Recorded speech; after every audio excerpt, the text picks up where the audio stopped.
En el marco del Día Mundial del Riñón, que se celebró el pasado 12 de marzo, y en Uruguay nos encontramos con actividades este jueves 8 de abril, nos encontramos con el profesor director del Centro de Nefrología del Hospital de Clínicas de la Universidad de la República, el doctor Óscar Novoa, que nos va a hablar sobre este tema.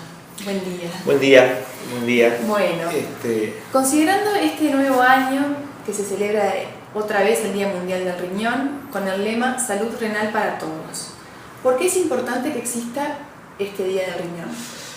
Bueno, el Día Mundial del Riñón es importante porque en esta dinámica de muchas propuestas en el mundo, tener un minuto para que la gente piense en un tema en particular, a veces ayuda a centrar dónde estamos parados, qué nos falta, qué precisamos. En realidad es una propuesta que surgió de la Sociedad Internacional de Nefrología, que ya tiene más de 10 años, y que año a año, como ha pasado con otros días en la salud, ha tomado cada vez más jerarquía y cada vez permite a todos los colegas nefrólogos y no nefrólogos a pensar un instante en cómo me paro frente a la situación en este caso de la enfermedad renal. Sirve también para que la población y los individuos afectos de patologías renales centren también o vean que su realidad ellos no están solos y que hay toda una estructura que puede tratar de buscar soluciones para eso. Por eso es importante tener esos días. Es verdad que hay una cierta saturación de días mundiales pero y en Uruguay particularmente con el tema de la fecha, que es la del segundo jueves de marzo para el mundo, nos da cierta dificultad. Le da dificultad a Chile, a Argentina, a Brasil también. Y a veces cambiamos la fecha, pero en realidad la idea es esa, es tener un día mundial donde pensemos globalmente y no solo cada uno piense en su problema particular. Y para este año, ¿cuál es la propuesta? Bueno, como ustedes ven ahí, el lema de este año es Salud Renal para Todos. Eso sale o surge de una realidad que capaz que en Uruguay no la tenemos tan presente porque gracias a la ley del Fondo Nacional de Recursos y gracias a cosas que se hicieron en la década del 80 y se consolidaron en las décadas subsiguientes, Uruguay tiene una cobertura universal que es gratuita, que cubre sobre todo los aspectos más caros de la enfermedad renal, como la sustitución de la enfermedad renal, o sea, la diálisis, la hemodiálisis, la diálisis peritoneal y el trasplante de todos los uruguayos.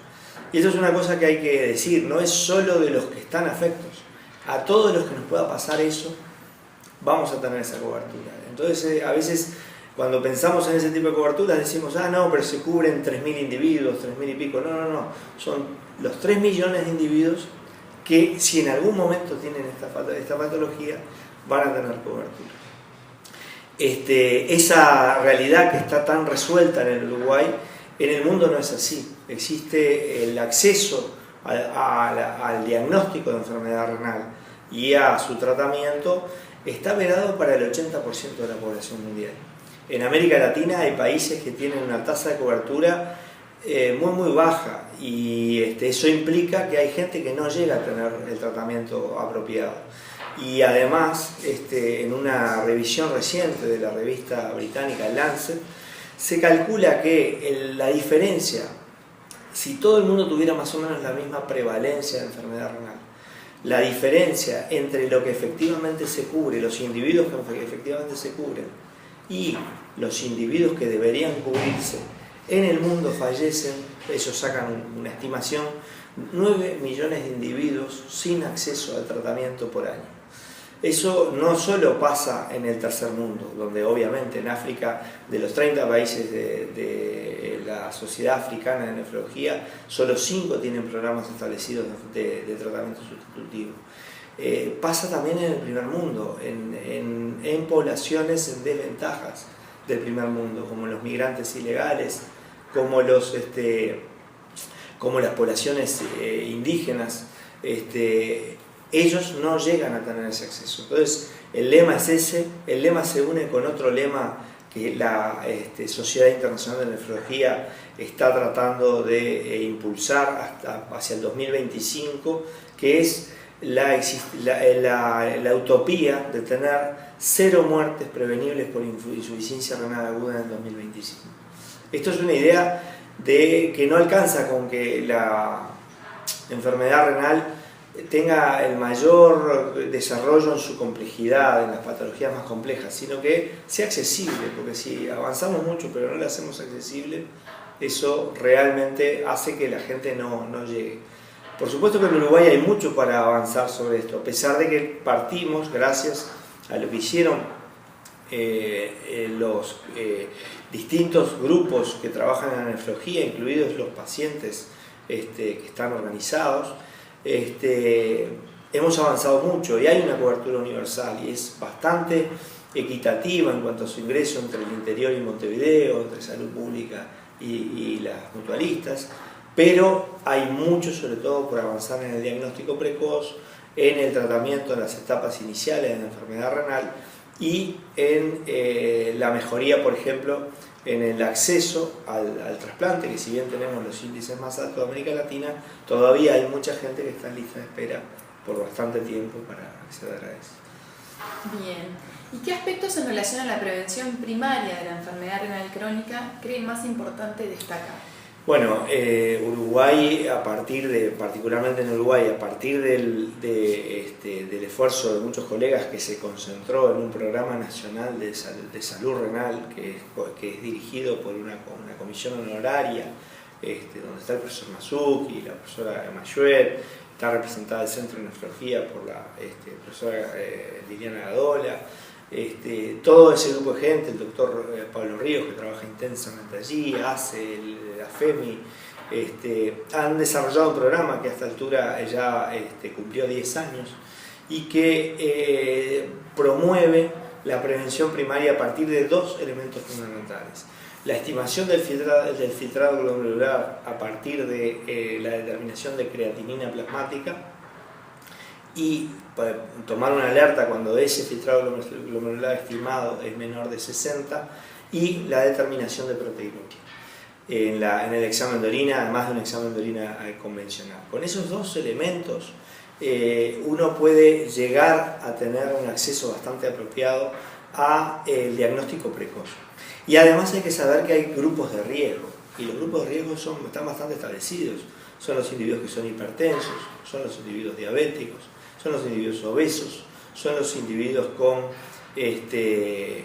hombres mayores de 60 años o 55 para algunos, porque la patología prostática es un elemento favorecedor.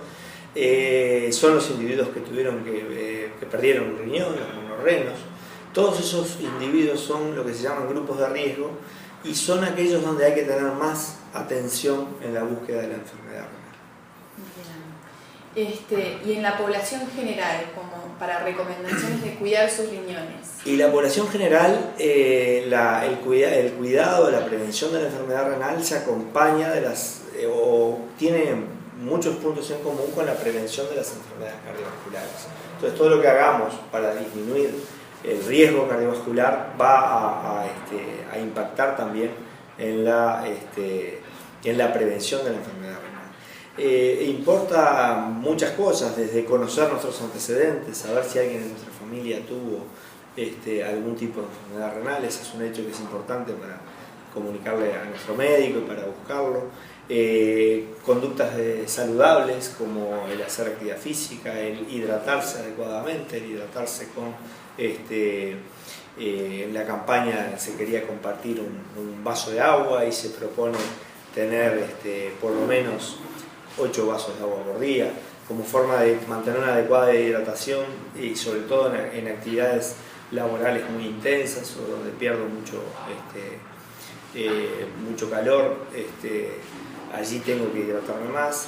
El hecho de no consumir medicación por cuenta propia y sobre todo los analgésicos que tienen un efecto sobre cómo circula la sangre al riñón que a la larga puede ser nocivo para las patologías renales. Es decir, hay una serie de cuestiones de buen uso de nuestro organismo que permitirían minimizar el riesgo. De cualquier manera, Haciendo eso, igual tengo que saber mis números, igual tengo que saber qué creatinina tengo y qué pasa con mi orina. ¿Y cada cuánto sería recomendable ese seguimiento? Y el seguimiento en Uruguay, que vamos tratando de progresivamente de tener nuestro médico de cabecera, el seguimiento es el que hace el médico de cabecera. Depende del resto de mis patologías, cada cuánto tiene que ser, pero para una persona, por ejemplo, un uruguayo medio de 65 años que es diabético y que es hipertenso, y seguramente por lo menos 2 veces al año va a tener que tener un control, y va a tener que tener un control mucho más frecuente porque es diabético y es hipertenso por su patología general. ¿Cuándo es oportuna la interconsulta con nefrólogo en el caso de estar frente a un paciente con alteración de su filtrado glomerular o de la detección de proteinuria? Y bueno, el Uruguay tiene una red médica muy importante, una red médica de médicos generales, de médicos internistas, de especialistas, que tiene que funcionar como red, y que la interconsulta tiene siempre 2 etapas. Una etapa que es muy importante, que es de diagnóstico, y entonces allí, cada vez que yo detecto alguna enfermedad renal o que detecto la presencia de una proteinuria significativa y persistente, y allí la interconsulta para conjuntamente saber por qué el individuo tiene una enfermedad renal es muy importante. No es solo dependiendo de los estadios, sino es, primero hay una etapa que es diagnóstica, y que esa etapa diagnóstica se puede hacer por el médico de referencia, el médico de cabecera, pero siempre va a tener disponible al nefrólogo para colaborar en esa etapa. Allí hay una serie de enfermedades que pueden no ser evidentes y que su prevención inicial es muy importante.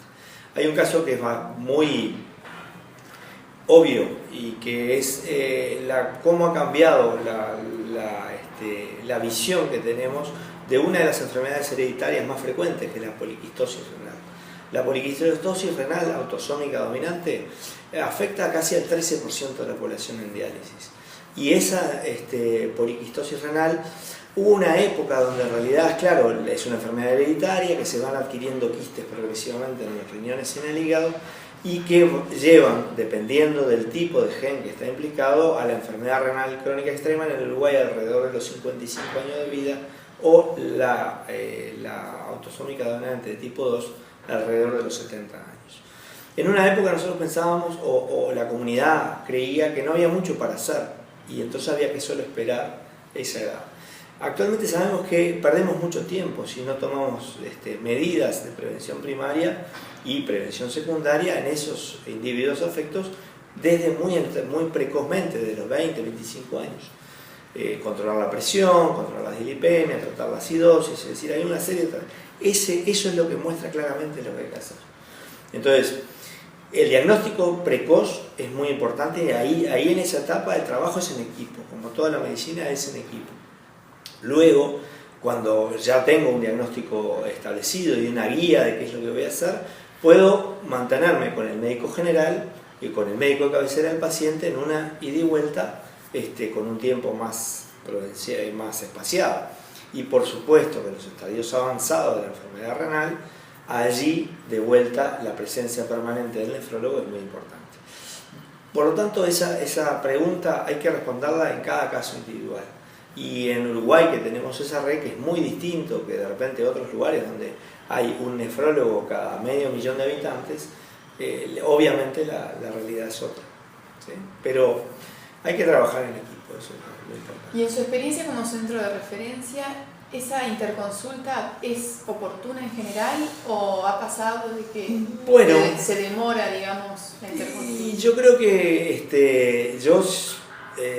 me pongo en el lugar del colega que es médico de cabecera o médico de atención primaria. Probablemente tenga en su escritorio más de 50 guías de distintas patologías para que las distintas comunidades científicas consideran que hay que hacer sobre tal o cual patología. No debe ser fácil, y jerarquizar cuál es el problema del paciente individual que tengo enfrente mío. Lo que los nefrólogos estamos es disponibles para trabajar frente a las dudas, para tratar de mejorar la condición del paciente y para colaborar con su seguimiento. La oportunidad en la nefrología es muy variable. Fíjense que desde que empezó el programa de salud renal, uno de los objetivos era disminuir el ingreso que llamamos no coordinado a tratamiento sustitutivo, es decir, aquel individuo que no podemos anticipar que va a llegar a tratamiento sustitutivo y nos enteramos porque consulta en emergencia con una insuficiencia renal severa. Si bien se hicieron una serie de esfuerzos muy importantes, llegamos a un punto donde no disminuimos esa situación más, porque esa situación no necesariamente tiene una evolución lentamente progresiva y entonces yo me puedo anticipar, sino que a veces tengo una enfermedad renal, pero un evento como que la presión esté muy mal controlada durante 3 semanas pueden desencadenar una agravación de la enfermedad renal que haga que el individuo ingrese en forma no coordinada. Entonces, sacarnos la idea de que, bueno, una vez que yo sé que tiene una enfermedad renal, puedo seguir un curso lentamente progresivo, eso le pasa a un grupo de pacientes, pero no le pasa a todos. Aún individuos en seguimiento nefrológico van a tener un ingreso, uno diría es una contradicción, si el individuo ya sabe que va perdiendo función, etc., ¿cómo no tiene un ingreso coordinado? Y no, a veces no, porque a veces hay situaciones intercurrentes que hacen que se agrave bruscamente el paciente que tengo con la enfermedad renal. Hay muchos ejemplos, pero el mal control de la presión arterial durante un tiempo prolongado puede ser uno muy claro, la aparición de complicaciones infecciosas u obstructivas, el genio evolutivo de la enfermedad que no es lentamente progresivo, hacen que pueda tener la sensación incluso con los pacientes que sigue el nefrólogo que no alcanzó a tener esa prevención, pero eso puede pasar. Entonces, obvio que hay que mejorar siempre detalles y siempre es bueno, no por la recriminación, sino por lo positivo, decir, bueno, ¿qué podríamos haber hecho mejor? Y eso siempre pasa de los dos lados. Pasa desde el que tiene su atención primaria y pasa desde el nefrólogo también, que cuando ve y devuelve a la comunidad a un individuo, capaz que no tiene la comunicación tan clara de cuáles son los objetivos y qué es lo que hay que hacer para ese seguimiento de esos enfermos. Eso pasa mucho, por ejemplo, en patologías como el lupus, donde tiene que haber mucha ida y vuelta entre el médico, muchas veces es del interior, muchas veces, y su centro de referencia. Bien. ¿Cuáles son los cuidados más importantes para los pacientes con la enfermedad renal crónica? Bueno, los cuidados más importantes cada vez más se centran en el empoderamiento de la enfermedad, o sea, en el conocer más de mi enfermedad sin abrumarme, sin ser yo el médico, cuando me pongo en el caso del paciente, sino tratar de conocerla, saber qué es lo que le hace bien y qué es lo que le hace mal. Las medidas generales, la Sociedad Internacional de Nefrología propone 8 medidas generales. Como siempre, cuando ponen un número y uno las quiere repetir, después dice 9 o dice 6, así que no las voy a repetir.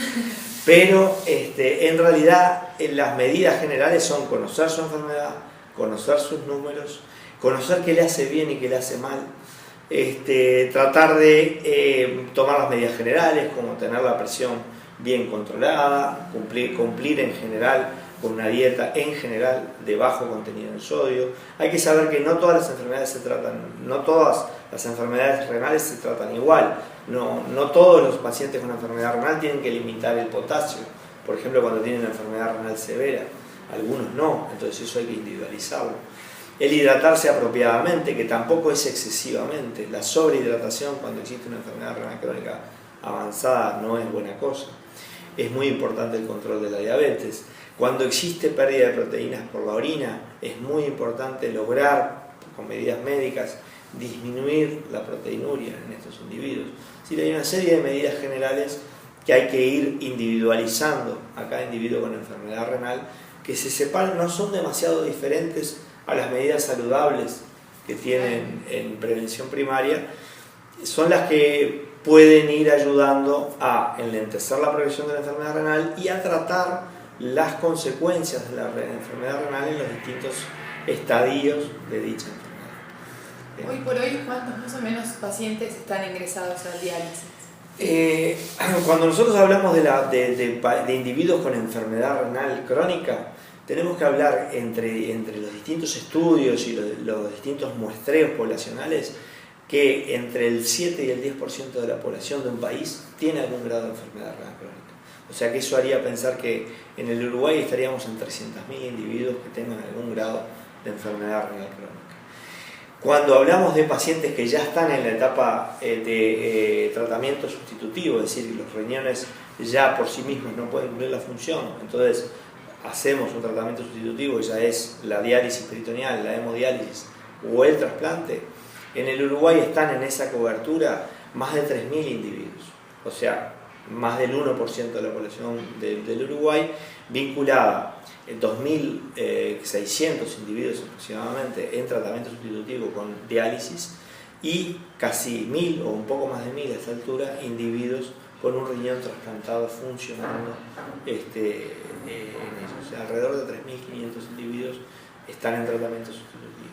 Uruguay tiene un programa de trasplante muy pujante, cada vez se hacen alrededor de 120, 130 trasplantes renales por año. Está en un proceso lento pero intenso de aumentar el número de donaciones por donante vivo. En Uruguay por ley es solo donante vivo emparentado, no existe, salvo en el caso del cónyuge, la donación por donante no emparentado, pero esto, a medida que nosotros aumentamos el número de trasplantes con donante vivo, dejamos lugar para los que no tienen un donante vivo para trasplantarse, y por supuesto vamos mejorando no solo en número sino en calidad el tratamiento sustitutivo, porque sin duda el tratamiento con trasplante es en general el que cumple en mejor calidad y en mejor cantidad en cuanto a sustitución de la función renal esa sustitución. Entonces, para tener un número así son 3.500 individuos. Eso hace que los médicos generales, esto es para todos los médicos del Uruguay, sea muy importante conocer algunas cosas de estos individuos, porque nos vamos a encontrar con ellos en las emergencias, en la policlínica, cuando tienen diferentes tipos de consultas, por un dolor lumbar, por una infección, y es muy importante empezar a tener noción de que, bueno, cuáles son los principales problemas que tiene la colectividad que está en diálisis peritoneal, entonces pensar en la peritonitis, o la comunidad que está en hemodiálisis o los trasplantados. Y eso progresivamente en el tratamiento general de los médicos cada vez está más presente, que bueno, que ya no es tan raro que yo trate a un paciente que está trasplantado o que está en diálisis. ¿Sí? Bueno, muchas gracias. Les agradezco esta oportunidad a ustedes de comunicarme con los colegas de todo el Uruguay, y creo que cada uno tiene que ir poniendo su granito de arena en estas patologías complejas, en un Uruguay que que tiene un promedio de edad bastante alto, sin perder de vista que la realidad en este aspecto en particular que tenemos en Uruguay es muy diferente a la que hay en muchos lugares de América Latina particularmente, en cuanto al acceso, en cuanto a la disponibilidad y en cuanto a la calidad de lo que se puede producir. Esto abre preguntas. Recientemente se hacía la pregunta que realmente nosotros lo vivimos, aunque marginalmente, pero empieza a existir un turismo médico vinculado a que si en Uruguay tengo acceso y en Paraguay me cobran por dializarme, o en Bolivia también, eso ya pasa, le pasa mucho a Argentina, que recibe muchos latinoamericanos que no tienen acceso a tratamiento en su país de origen. En Uruguay ya está empezando a pasar, que está viniendo gente de otros lados. Ese es un problema que hay que pensar, hay que ver cómo resolverlo equitativamente, pero tener esa noción de que construimos un sistema de salud, y esto es una parte de nuestro sistema de salud, que ha dado muchos beneficios para nuestra población, que tiene que seguirlos dando y que tiene que seguir mejorando, pero que no estamos aislados en el mundo, y que en el mundo También hay que conseguir, que es mucho más difícil, que todo el mundo tenga acceso. Muy bien. Muchas gracias. Muchas gracias.